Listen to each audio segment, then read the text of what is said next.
दुनिया में इतना बड़ा झूठा प्राइम मिनिस्टर किसी देश में पैदा नहीं हुआ। 5,575 झूठे मरे थे तो ये अकेले पैदा हुए थे। बीजेपी पे कभी भरोसा मत करना।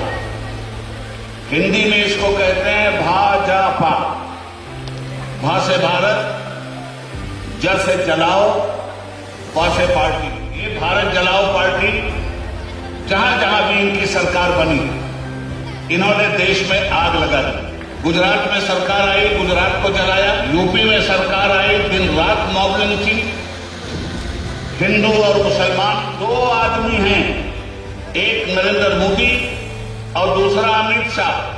ये दोनों गुजराती दोनों मिलकर हिंदुस्तान को बेच रहे हैं और दो गुजराती हिंदुस्तान को खरीद रहे हैं। एक अंबानी है और एक अडानी है। दो ने हिंदुस्तान को बेचा और दो ने हिंदुस्तान को खरीदा। Respected former chief minister of Karnataka जनाब कुमारस्वामी साहब, respected former Union Minister of India, Brother CM Ibrahim Sahab, President of Janata Dal, respected Bandappa जी और स्टेज पे बैठे हुए हमारे सारे नेतागण। अगर मुझे कन्नड़ा आती तो मैं उसी जुबान में आपसे बात करता। मेरी मजबूरी, मगर मैं कोशिश करूंगा कि हिंदी जुबान में आप तक इस स्टेज का पैगाम पहुंचा दूं। वतन की जो हालत सुनाने लगेंगे तो पत्थर भी आंसू बहाने लगेंगे। अगर भीड़ में खो गई आदमियत उसे ढूंढने में जमाने लगेंगे।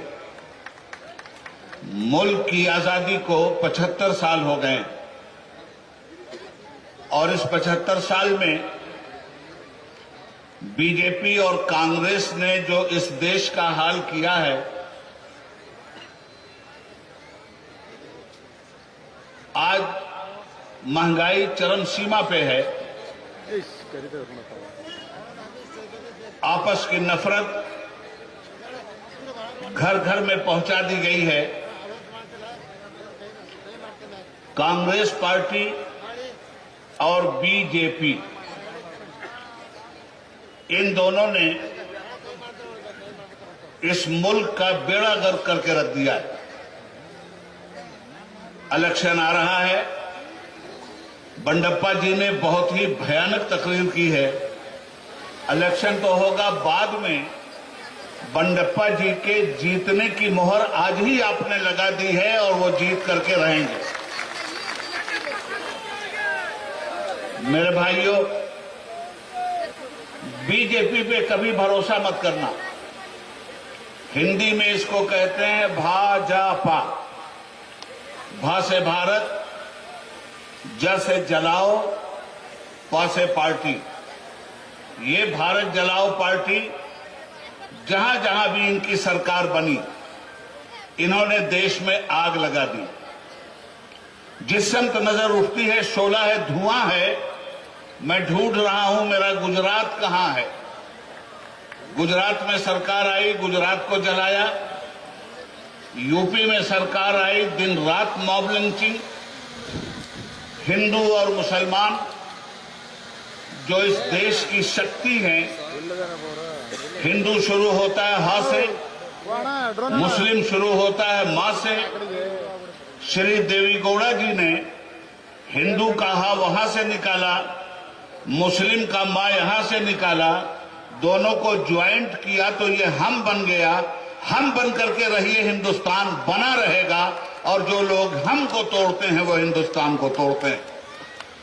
रह गए नरेंद्र मोदी जी, तो क्या कहूं मैं आपसे। जिंदगी में सिर्फ एक बार वो सच बोले। उनका झूठ तो ग्रीन बुक में अब आ रहा है। दुनिया में इतना बड़ा झूठा प्राइम मिनिस्टर किसी देश में पैदा नहीं हुआ।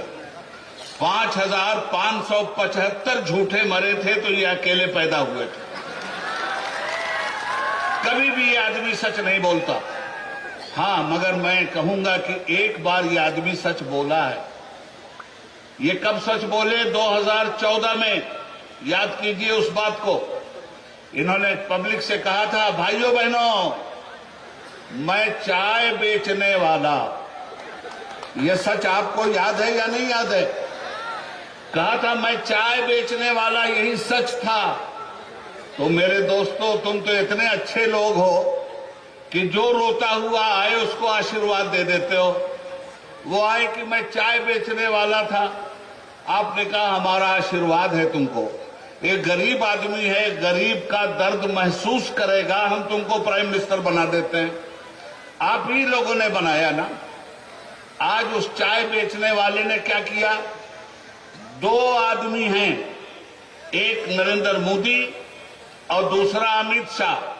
ये दोनों गुजराती, दोनों मिलकर हिंदुस्तान को बेच रहे हैं और 2 गुजराती हिंदुस्तान को खरीद रहे हैं। एक अंबानी है और एक अडानी है। 2 ने हिंदुस्तान को बेचा और 2 ने हिंदुस्तान को खरीदा। आगे आइए, चाय बेचने वाले पे आपको इतना प्यार आ गया था। आपकी गली में क्या ठेले पे केला बेचने वाले नहीं हैं? आपके यहां क्या परचून की दुकान करने वाले गरीब लोग नहीं हैं?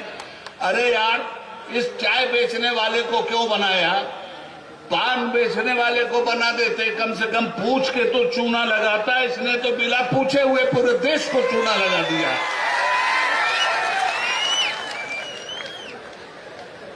भ्रष्टाचार, जनता दल पर यह इल्जाम कभी मत लगाना।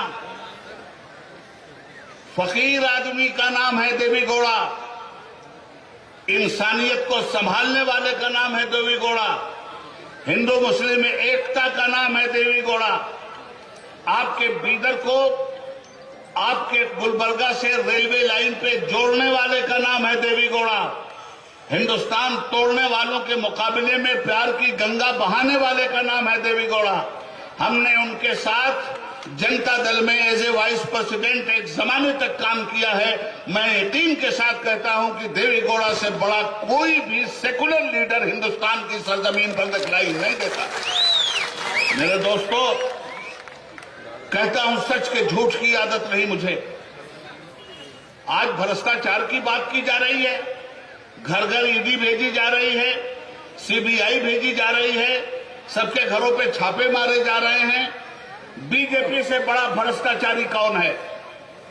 40% कमीशन कर्नाटका की गवर्नमेंट लेती है, 50% कमीशन कर्नाटका की गवर्नमेंट लेती है। जहां देखो वही रिश्वत, जहां देखो वही बेईमानी। ये लोग ऐसे हैं कि ममता बनर्जी की गवर्नमेंट है बंगाल में, मुकुल राय उनकी पार्टी में थे, तो मुकुल राय पर भ्रष्टाचार का इल्जाम लगाया और उसके बाद मुकुल राय को तोड़ा ममता बनर्जी से।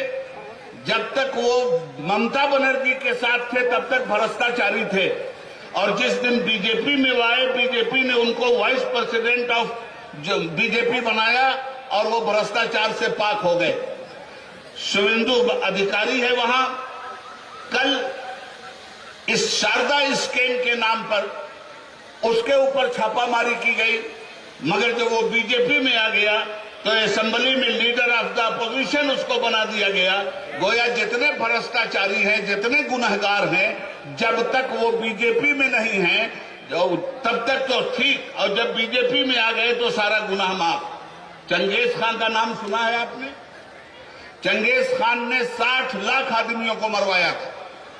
तो जब मरने लगा चंगेज खान, तो उसने अपने प्राइम मिनिस्टर से कहा कि ये बताओ कि मैंने कितने लोगों को मारा? तो कहा कि सर आपने 60 लाख लोगों को मारा। तो कहा बताओ मरने के वक्त मुक्ति कैसे होगी, ये सारे गुनाह से माफी कैसे होगी? कहा नरेंद्र मोदी की पार्टी बीजेपी ज्वाइन कर लीजिए, माफ कर दिए जाएंगे। ये है इन लोगों का हाल। अब रह गई कांग्रेस। मैंने सुना है कि कांग्रेस कहती है कि जनता दल सेकुलर बीजेपी की सेकंड टीम है। मैं कांग्रेस को वो दिन याद दिलाना चाहता हूं जब वीपी सिंह साहब ex prime minister of India की सरकार गिराने के लिए बीजेपी ने समर्थन वापस लिया था, तो इस पार्लियामेंट में वीपी सिंह साहब ने एतमाद का वोट लेने के लिए जब ऐलान किया तो बीजेपी के साथ यही कांग्रेस खड़ी थी जिसने सेकुलर पार्टी जनता दल की सरकार गिनाई थी। वो क्या बीजेपी जनता दल को बीजेपी की बी टीम कहेगी जिसके साथ रहकर कांग्रेस ने जनता दल की सरकार गिराया था और बीजेपी का साथ दिया था। बीजेपी कहां कहां क्या क्या नहीं कर रही है। महाराष्ट्र की गवर्नमेंट कैसे तोड़ी गई आपको मालूम है। गोवा में कैसे कब्जा किया गया, ये भ्रष्टाचार आपके सामने है। आसाम का चीफ मिनिस्टर जब तक बीजेपी में नहीं गया था तब तक गुनहगार था, और जब बीजेपी में आकर के चीफ मिनिस्टर हो गया तो गंगा पार हो गया, गंगा नहा लिया उसने, पाक हो गया, पवित्र हो गया। तो दो बातें आपसे मैं कह के जाना चाहता हूं। एक बात यह है कि बीजेपी और कांग्रेस एक ही सिक्के के दो रुख हैं। कांग्रेस की मीनिंग क्या है? मैंने कहा कि लफ्ज बुराई के हैं बहुत, जैसे जुआ, शराब, फसादात और केस बोले कि एक लफ्ज में इसको बयां करो। मैंने कहा कि सबसे बेहतर है कांग्रेस। ये कांग्रेस फसादात की जननी है। इस कांग्रेस ने सही माने में बीजेपी को हिंदुस्तान की सरजमीन पे खड़ा किया है। नारायण दत्त तिवारी कांग्रेस के फाइनेंस मिनिस्टर थे। नारायण दत्त तिवारी यूपी के चीफ मिनिस्टर थे कांग्रेस के। नारायण दत्त तिवारी आंध्रा के गवर्नर थे कांग्रेस के। कहां जाके मरे? बीजेपी में। और इसी कर्नाटका के एसएम कृष्णा साहब इसी कांग्रेस के फॉरेन मिनिस्टर थे, इसी कांग्रेस के महाराष्ट्र के गवर्नर थे। कहां जाके मरे? बीजेपी में। तो कांग्रेस का अधिकांश कारोबार सिर्फ बीजेपी और आरएसएस का रहा है, इसको याद रखिएगा। इलेक्शन आ रहा है, इलेक्शन में फैसला आपको करना है। ये नेता इलेक्शन में फैसला नहीं करेंगे, इस देश की जनता इलेक्शन में फैसला करेगी। बीजेपी भी आएगी अपना डमरू बजाते हुए, कांग्रेस भी आएगी अपना घंटा बजाते हुए, और जनता दल भी आएगा अपना मैनिफेस्टो 5 रत्ना 5 नौकाती प्रोग्राम लेकर के आएगा। इस देश को जरूरत किस चीज की है? इस देश को जरूरत है खेत और खलिहान की, इस देश को जरूरत है हॉस्पिटल की, इस देश को जरूरत है दवाओं की, इस देश को जरूरत है सड़क की, इस देश को जरूरत है एजुकेशन की, इस देश को जरूरत है रोजगार की। न रोजगार पे बात की जा रही है, न एजुकेशन पे बात की जा रही है, न किसानों की समस्या पे बात की जा रही है। और किसान अगर आंदोलन करता हुआ रोड पे आता है तो 700 किसानों को मरवा दिया जाता है। ये काला कानून लाने वाले लोग सफेद अंग्रेज इस हिंदुस्तान से जब चले गए तो इसी तरह की काली औलादों को पैदा करके गए हैं। जो काम अंग्रेजों ने किया था वही काम आज का डिक्टेटर कर रहा है। इस इलेक्शन में याद रखिएगा बीजेपी ने एक खेल किया है। वो खेल ये है कि हर मजबूत कैंडिडेट के मुकाबले में जनता दल के कुछ खरीदे हुए मुसलमानों को खड़ा करेगी। 10,000 ले लो, 20,000 ले लो, 50,000 ले लो, 1 लाख, जिसकी जैसी हैसियत पैसा लो, 2,000 वोट काटो। इन वोट कटुओं से आप होशियार रहिएगा। दूसरी बात यह है कि इलेक्शन में हिंदू और मुसलमान देखकर फैसला करने की जरूरत नहीं है, इंसाफ देखकर फैसला करने की जरूरत है। समाज की समस्या को देख के फैसला करने की जरूरत है। ये नेता कुछ भी नहीं कर सकते, लाख चौकी में बैठे हों, इनकी हैसियत सिर्फ चौकीदार की है। और आप लाख जमीन पे बैठे हों, आपकी हैसियत जमींदार की है। जमींदार तय करेगा कि उसका चौकीदार कैसा होना चाहिए। अगर चौकीदार ने 5 साल तक अच्छी चौकीदारी की है तो उसको फिर वापस ले आना, और अगर चौकीदार ने तुम्हारे साथ बेईमानी की है तो जिसको चौकीदार बनाया था उसी को कुर्सी से उठा करके ले जाके बीदर के किसी जंगल का गीदड़ बना देना। इसलिए याद रखना, हिंदुस्तान की सरजमीन पर ऐसे जियालों की जरूरत है जिसका नाम कुमार स्वामी है। ऐसे कर्मठ लोगों की जरूरत है जिसका नाम कुमार स्वामी है। आज ये हिंदुस्तान में वाहिद लीडर आपकी कर्नाटक की सरजमीन पर है जिसने अपने बाप की सच्ची जानशीनी का हक अदा किया। जो कुछ देवी गौड़ा ने इस समाज को यकीन दिला करके प्रैक्टिकल में काम किया था, आज उसी काम को देवी गौड़ा जी के रूप में आप कुमार स्वामी को देख सकते हैं। कल भी कुमार स्वामी इन गरीबों के साथी थे, आज भी कुमार स्वामी आप गरीबों के साथी हैं। याद रखिएगा, इस देश को बचाने के लिए सबसे बड़ी ताकत है एकता, आपसी सद्भाव, इंसानियत। हमारा काम मंदिर और मस्जिद के नाम पे लड़ना नहीं है, और मंदिर और मस्जिद हमारा इशू भी नहीं है। हमारा इशू है गरीबी, हमारा इशू है रोजगार, हमारा इशू है जनता का उत्थान, हमारा इशू है तालीम। कह तो दिया था बीजेपी ने, हर साल 2 करोड़ लोगों को देंगे। क्या देंगे? रोजगार देंगे। घंटा दिया। जब रोजगार लोगों ने मांगा तो कहा गया पकौड़ा बेचो। पढ़ा लिखा आदमी, उसको जलील कर रहे हो कि वो पकौड़ा बेचे। अरे तू तो चाय बेचने वाला था, पूरे देश को क्यों पकौड़े पे लगा रहा है? इसलिए वक्त आ गया है कि इस तरह के लोगों को पार्लियामेंट से भी उखाड़ के फेंकिए और असेंबली से भी उखाड़ के फेंकिए। ये ताकत देश के संविधान ने आपको दिया है। मुझे उम्मीद नहीं बल्कि यकीन है कि आने वाले इलेक्शन में पूरी ताकत के साथ आप जनता दल की सरकार को लाएंगे, इसलिए कि जनता दल ही वो पार्टी है जो सामाजिक न्याय की अगुवा है, जो सोशल जस्टिस का झंडा लिए हुए है। इंशाअल्लाह मैंने ये तय कर लिया है कि इस पूरे इलेक्शन में भाई कुमार स्वामी साहब का साथ दूंगा। और भाई सीएम इब्राहिम साहब ने जब मुझसे कहा कि आपको आना है और यहाँ के हालात को बदलने के लिए अपना योगदान देना है, मैंने इब्राहिम भाई से कहा मेरे बहुत पुराने भाई हैं आप, बहुत पुराने साथी हैं आप, इंशाअल्लाह आपके ख्वाब को शर्मिंदा ताबीर करके दिखाऊंगा और कर्नाटक के मुसलमानों को बहकने नहीं दूंगा। इन मुसलमानों से मैं खास तौर पे कहना चाहता हूं, मेरे भाइयों, जज्बात में आकर फैसला मत लो, बल्कि हालात को देख करके फैसला लो। आपके साथ कोई ऐसा नहीं है जो ईमानदारी के साथ खड़ा हो सके। इस पार्टी को अगर आपने जितवा दिया तो मैं आपको बताना चाहूंगा कि आपके सूबे में, आपके गांव में, आपके कस्बे में, आपकी तहसील में, आपके शहर में माइनॉरिटीज के सिलसिले में पार्टी जो कुछ अपना मैनिफेस्टो लाएगी, आप उस मैनिफेस्टो को देख करके खुश हो जाएंगे। आने वाले दिनों में हिंदू मुस्लिम एकता के लिए, कर्नाटक की तामीर और तरक्की के लिए, इंसानियत के परचम को बुलंद करने के लिए, आपसी सद्भाव के लिए, हिंदू मुस्लिम नफरत मिटाने के लिए जरूरी है कि आप बंडप्पा जी को जितवाइए और जनता दल को पूरी ताकत के साथ जितवाइए।